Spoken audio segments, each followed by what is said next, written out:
Hello, everyone. Welcome to the BettingPros NFL Week 13 Sunday morning live stream brought to you by BetMGM, where you can get a risk-free bet of up to $1,000 when you use the highly original promo code BettingPros with your first deposit. He's Fitz. I'm Freedman. Pat Fitzmaurice and Matthew Freedman here to highlight our favorite NFL bets for the weekend. And at the end of the show, we will take a couple questions if there are other games you guys want us to touch on. All right, Fitz. In the words of George Costanza, December, Jerry. And my wife tells me never to try to do voices, and now we see why. How's it going? Going great, Freedman. First NFL Sunday of December, and it is a terrific one. I love this slate. I wish like 8 of these were standalone games so I could just focus on them individually rather than have to try to process them all at once. But yeah, this is going to be a great day. I'm excited. Yeah, a great slate. And, we had Thursday Night Football with the Bills and Patriots. Isaiah McKenzie continues to Isaiah McKill me anytime I have to go against him in fantasy. Speaking of which, boom, we're giving away a free signed Isaiah McKenzie Buffalo Bills mini helmet from Pristine Auction. If you want a chance to win it, subscribe to the Betting Pros YouTube channel right now and comment below on the video. We are going to announce a winner on the channel in a future episode, so turn on those notifications. Right, the under cashed for us on Thursday Night Football, so that's good. In our official Betting Pros projections, we are on Buffalo and the under, so a good start for the week so far. We'll see how it goes. Right now, I am swimming in closing line value, but that doesn't always mean you get the win. And it does mean that some bets I liked earlier in the week, I don't like as much now because the lines have moved. And that in turn means that there are fewer bets you and I agree on and actually some bets we disagree on. I think that's a real marker of where we are in the season. December, at this time of the year, it's harder to find value, and we will, see that in a little bit. First, though, let's talk about a game that one of the best ones on the slate. Titans at the Eagles. You like the Titans here at 4.5. Talk to me about what you are seeing in this game. Yeah, so the Titans lost a close one to the Bengals last week, but they have still won 7 of their last 9.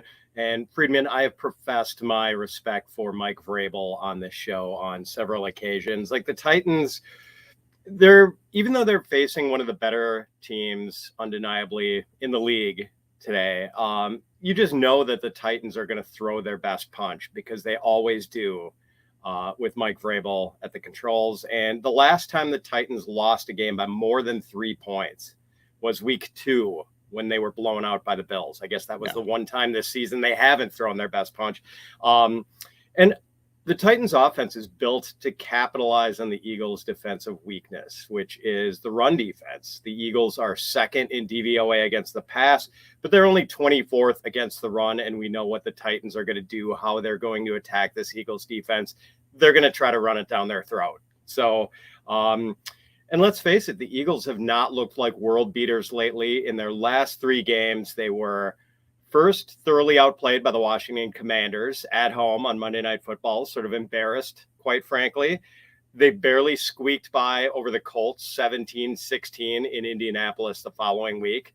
And then last week, they just sort of did enough to beat a very flawed Green Bay Packers team 40-33 in a game where their defense looked pretty bad, quite honestly. So Titans have been a handicapper's dream this season. They're 8-3 against the spread overall and 5-1 against the spread on the road.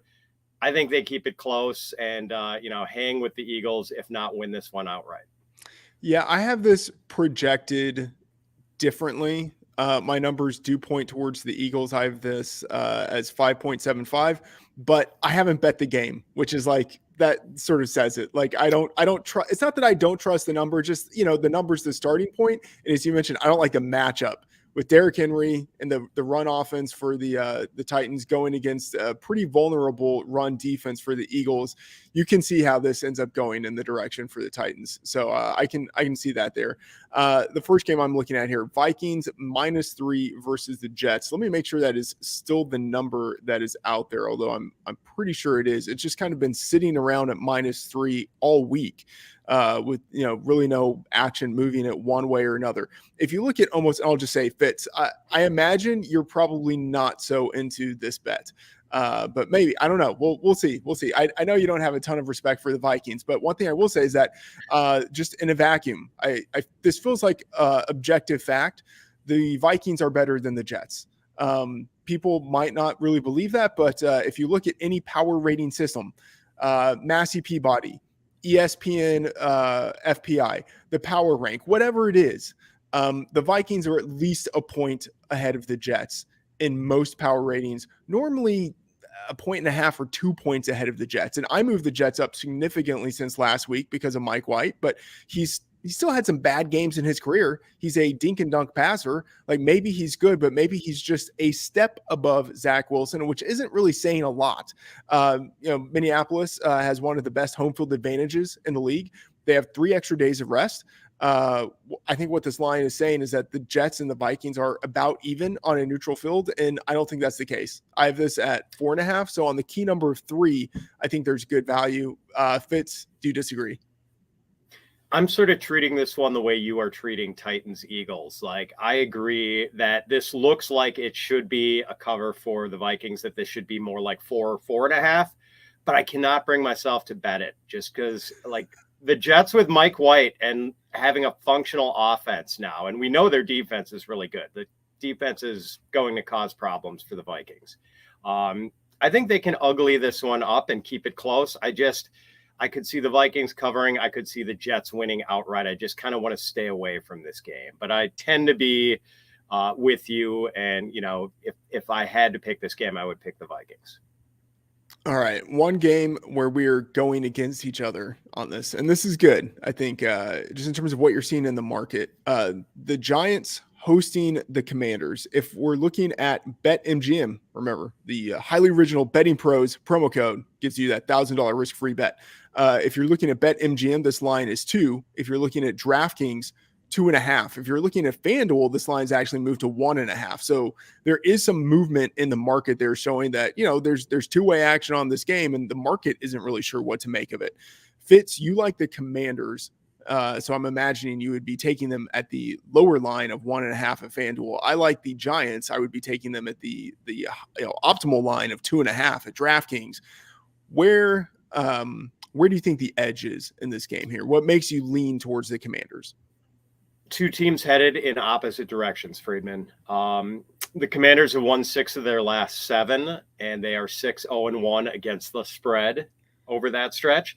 The Giants have lost 3 of their last 4. The losses were all by 8 or more points, and the only win was a 24-16 home victory over the lowly Houston Texans. And part of this is injury related. Like, the Giants have been plagued by injuries lately, especially on their offensive line and at cornerback, 2 pretty crucial positions. And they're still without their best cornerback, Adoree Jackson, which really sort of takes a bite out of their pass defense.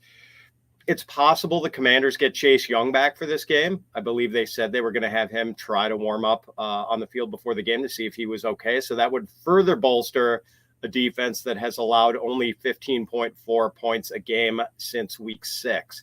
So the Commanders are just, as hard as it is for people to wrap their heads around the idea that this Commanders team is a good team, this Commanders team is a good team. Like, they can really play defense, and I wouldn't call it a powerhouse offense, but they can run a little and they can pass a little. The Giants passing game, on the other hand, very limited, a generous description, quite frankly. And you have to be able to throw on Washington because it's really hard to run on the Commanders, who are 4th in DVOA against the run. And we haven't seen the Giants run effectively for a while. I mean, Saquon Barkley got stuffed by the Detroit Lions 2 weeks ago, stuffed by Dallas last week on Thanksgiving Day. And we also have some favorable trends here, Friedman. The Commanders have covered in 4 straight road games. Giants are 1-4 against the spread in their last 5 games against NFC East opponents, and 0-7 against the spread in their last 7 December games. So, all things are just kind of pointing to the Commanders for me here. Okay, I hear you, and I don't really disagree with much of what you said. I do think that Chase Young, we've had a report from Jeremy Fowler who is saying that it's unlikely that we're going to see Chase Young. So, that is something that, obviously benefits the Giants here. And, you mentioned a lot of their woes recently have been health related. especially along the offensive line. But they're getting back Evan Neal. They're getting back John Feliciano. So at center and right tackle, they're stronger. They're getting back Daniel Bellinger, who was out for a month, maybe a little bit more with the eye injury. And they are getting back cornerback Fabian Moreau. So at least they have one of their main cornerbacks there. All of those guys missed last week. So that is something that is, I think, a pretty big boost for the Giants here. And I will say, just kind of looking at bigger picture trends, Daniel Jones, I don't have a ton of respect for him, but 23-14 against the spread as an underdog. Within division, he's 10-5 against the spread. As a divisional dog, 8-3 against the spread. The defense for the Commanders is the big thing that has driven their success. It's not so much Taylor Heineke. I think it's more that like Heineke isn't Wentz. That helps, but the defense is what has propelled them. And I think the market is overweighting the strength of the Commanders defense relative to the offense of the Giants. The Commanders defense is number 7 in EPA per play. The Giants offense is number 11. If you kind of dig further into that, you look at pass, you look at the run, they're actually pretty even. The edge always goes to the Commanders, but it's not a massive edge. It's not as if this defense is number 2 and this offense is number 25. It's always this defense is like number 7 and this offense is number 11. Like they're always fairly close. And so if you look at different power rating systems, you'll see often the Commanders are ahead of the Giants. That makes sense, but they're not ahead by like 2 points.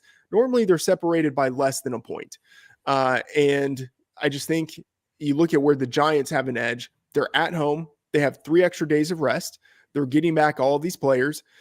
Brian Daboll is the better head coach as I think a strategist and an in-game decision maker. I'm just going to assert that as fact. Brian Daboll is better than Ron Rivera. Daniel Jones, whatever you think about him, he is better than Taylor Heineke. I'm just going to assert that's his fact. So, you give me a divisional matchup between 2 teams who are roughly in the same tier, but I can bet on the team with the better coach and the better quarterback at home as an underdog. I'm going to do it, especially in December, when the games tend to play a little bit tighter. So that's how I'm seeing this game. But yeah, I mean, I can see your side to it, Fitz. It wouldn't surprise me if the Giants lose this game. It would not also at all surprise me. All right, one game here. It's amazing on a slate full of great games. This might be the game that people are most interested in, and it's between 2 teams, neither of which is going to make the playoffs. The Browns on the road at the Texans. You are on the Texans here, and I believe this number here in the market is 8. That's kind of the consensus number across the market, although there is a 7.5 at FanDuel, but 8 is the general line here. You are on the Texans. I'm on the Browns. Fitz, talk to me. The Deshaun Watson Bowl, Freedman. Yeah. And what a remarkable coincidence that the NFL timed Deshaun Watson's suspension to end just in time for the Browns going to Houston in week 13. It's a bad look. Unbelievable.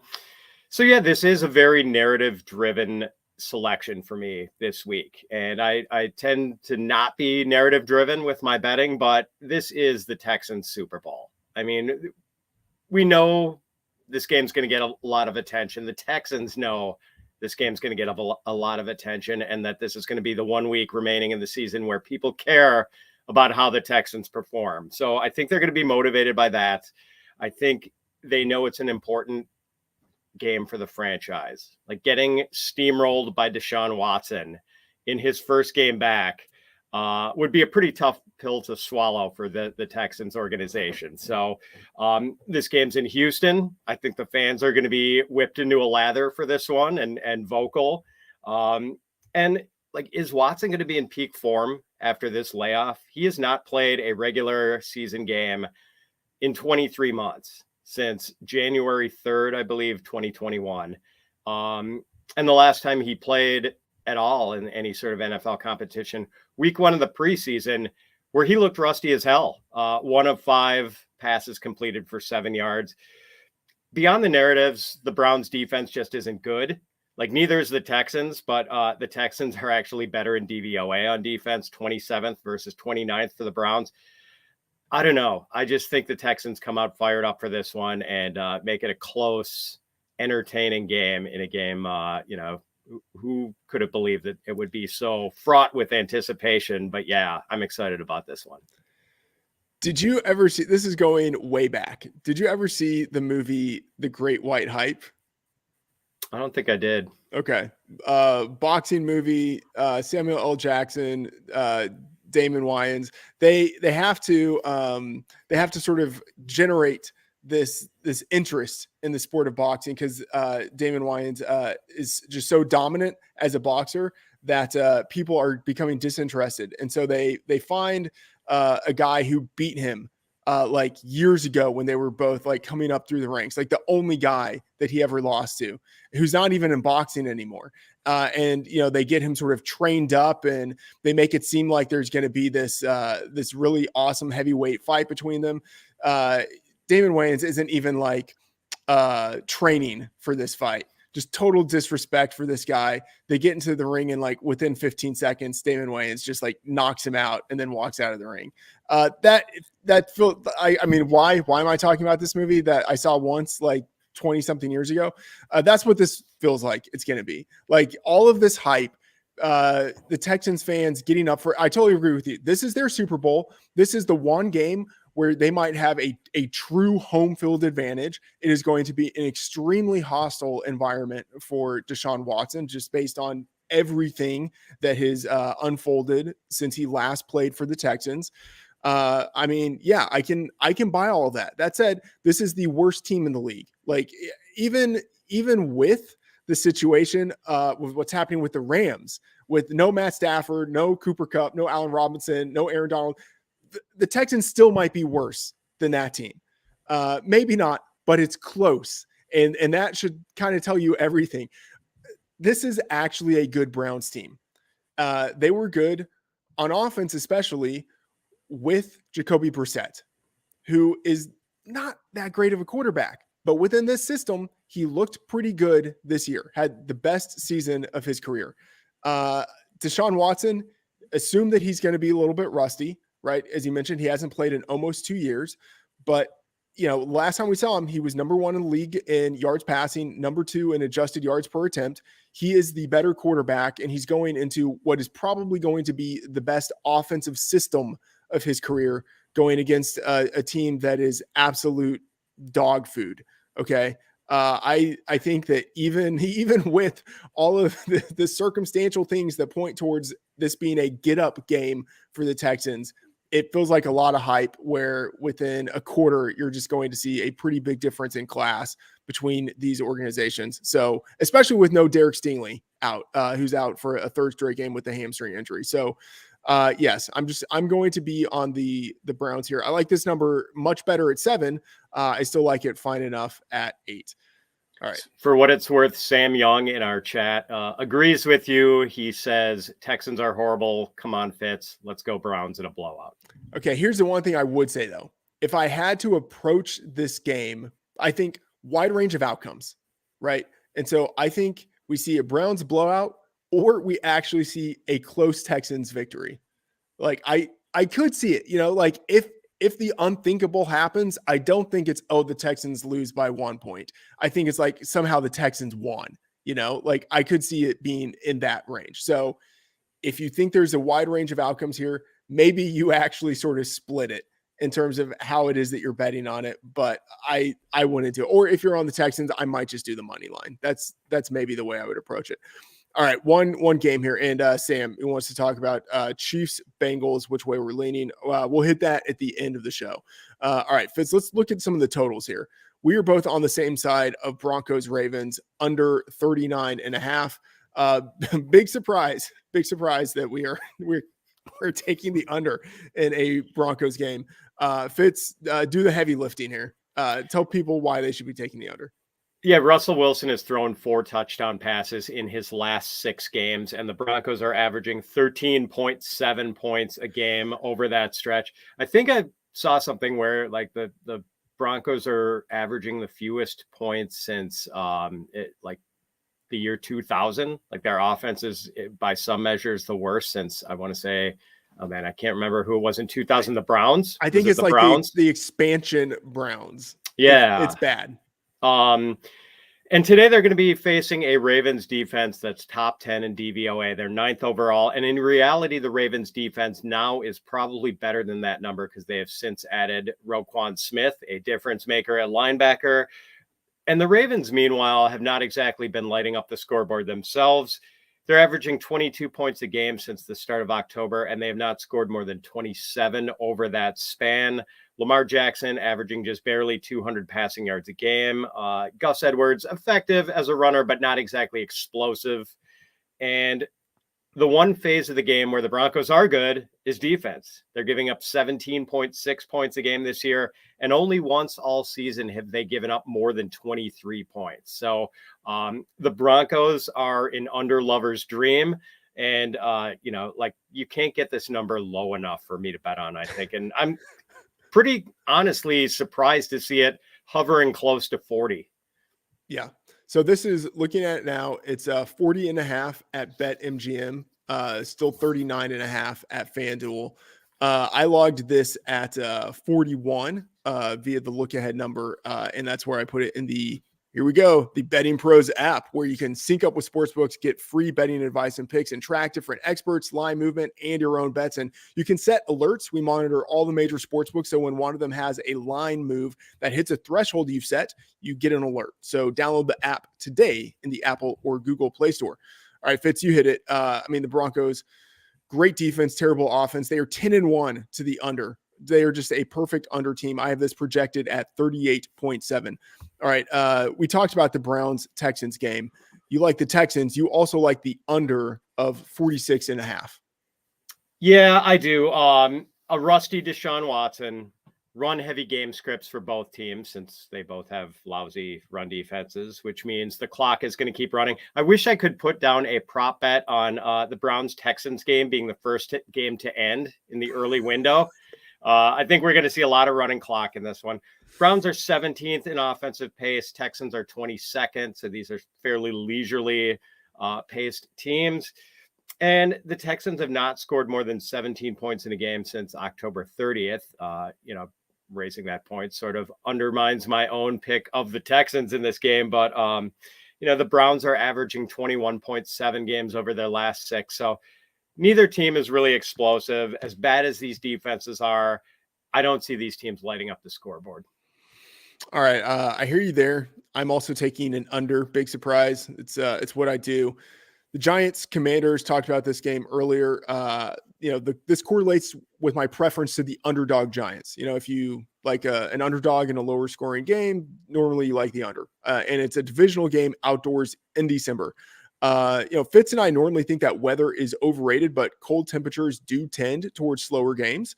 So does familiarity. So does the grind of the season. So totals tend to drop in the second half of the season. So you put all that together in December and January in outdoor games between divisional opponents, the under is 308 to 246 to 15. So an 8.1% return on investment going back to 2003. That's as far back as the Action Network database goes. That's one of the most reliable macro trends for totals that I found. And that ROI jumps up to 11.2% when you isolate for I would say like the cold weather divisions, like the AFC and NFC North, the AFC and NFC East.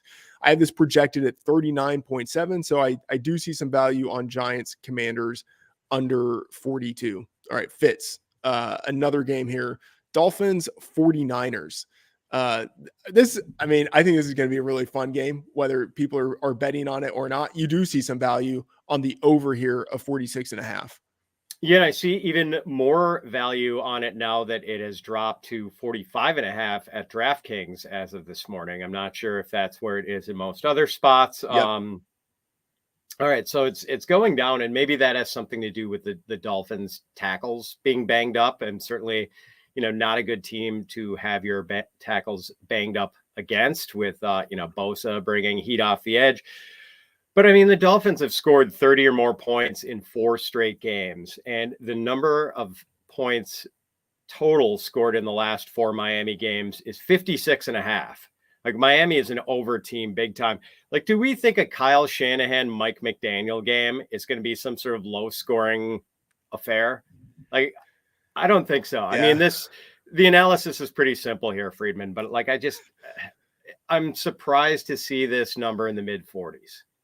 Yeah, I could see it going either way, but it wouldn't surprise me. Again, it's like a wide range of outcomes thing. I could see it sort of being because of the 49ers, and as you mentioned, the tackle situation with the Dolphins, I could see it being a little bit of a slugfest where it's just, like two teams kind of grinding it out, like they know each other, like these coaches know each other. So it's like they're playing 4D chess with each other.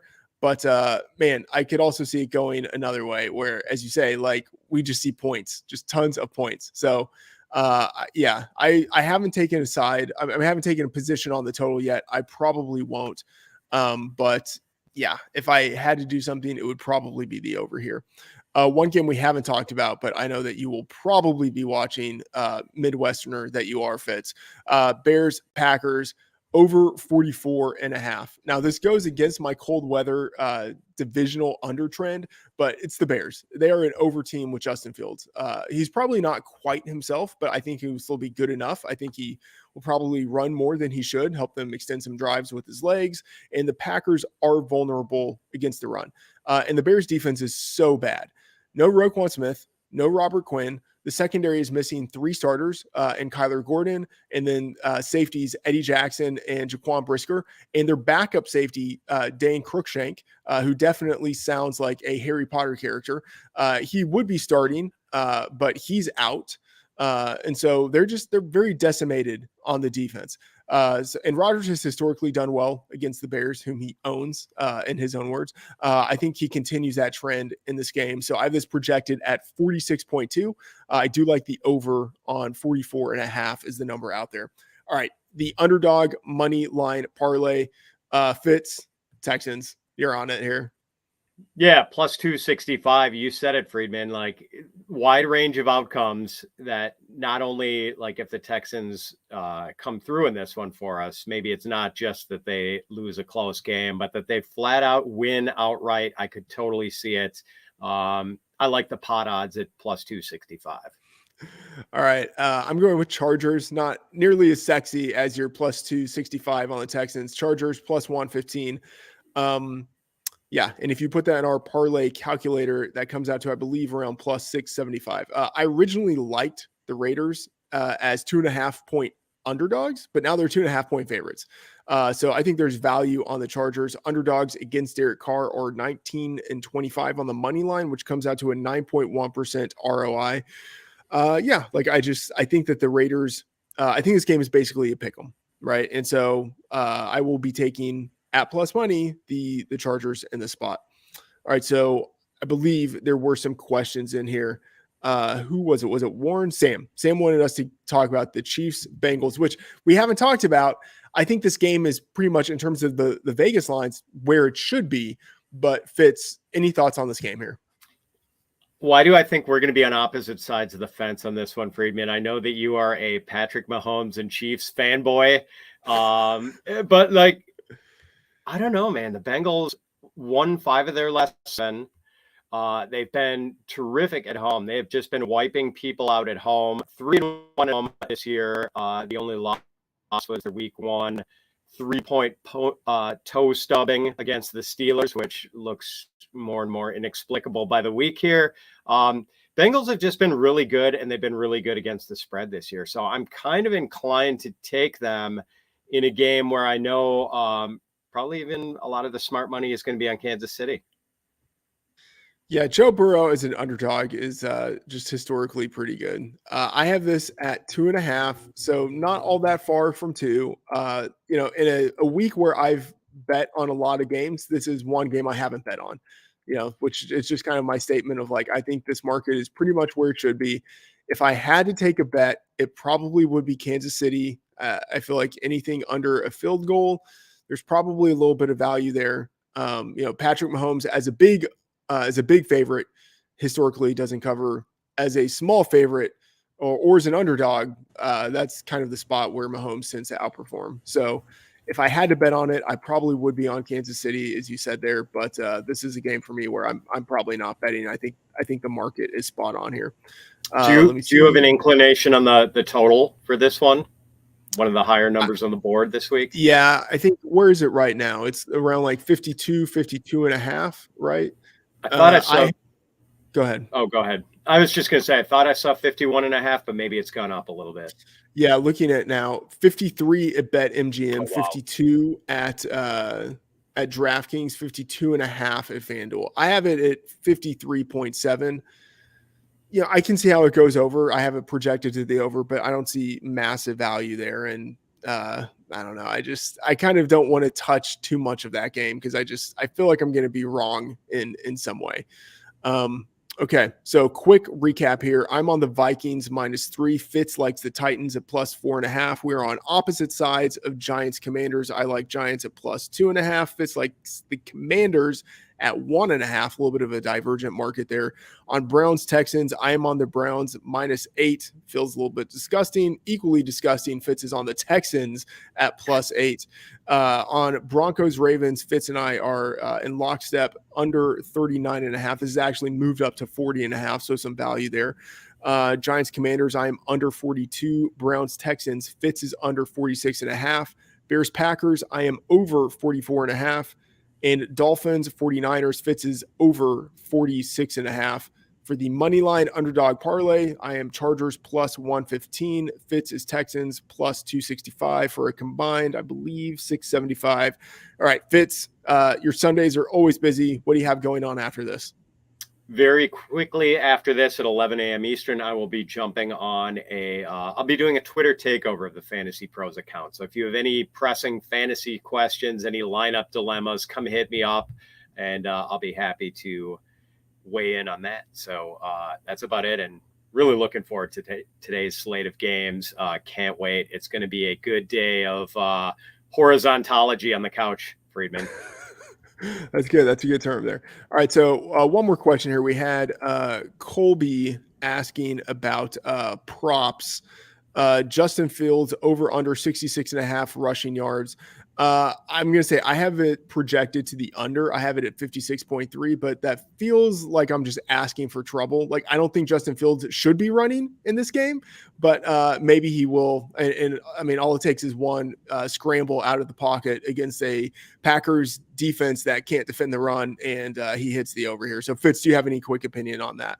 Yeah, and the Packers are traditionally pretty bad against running quarterbacks and stopping the run. Like, they do not do a good job of keeping running quarterbacks in the pocket. So, and maybe that narrative, the shoulder narrative, is kind of holding this number down. So, if anything, I'm probably would be inclined to go over with it. His point about Colby also mentions, like, any thoughts on potentially laddering up on Christian McCaffrey receiving yards to 58. Interesting with maybe Deebo Samuel. I think he's going to play, it sounds like, but maybe at less than full capacity. Maybe he doesn't make it through the entire game. And we know that the 49ers don't have Elijah Mitchell.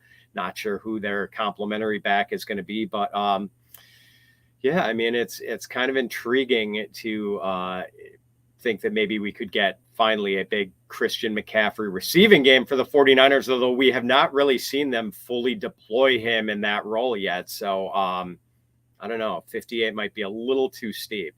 Yeah, I would be taking the under on that. I wouldn't ladder up to it. You can see the potential there, especially, and I'd say the Deebo news. If Deebo is out, then certainly intriguing.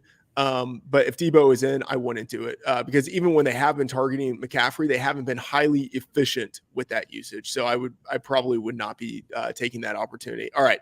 I will be updating rankings all the way to kickoff, updating our BettingPros spreads and totals projections to take into account injuries and actives this evening, finalizing our first round of week 14 BettingPros game projections. And I've also placed some look ahead bets as I am often want to do. And you can find those in the BettingPros app. All right, that's going to do it for the NFL Week 13 BettingPros live stream. Do us a solid. If you like the show, subscribe to the YouTube channel. Thanks for tuning in. Good luck and see you next episode.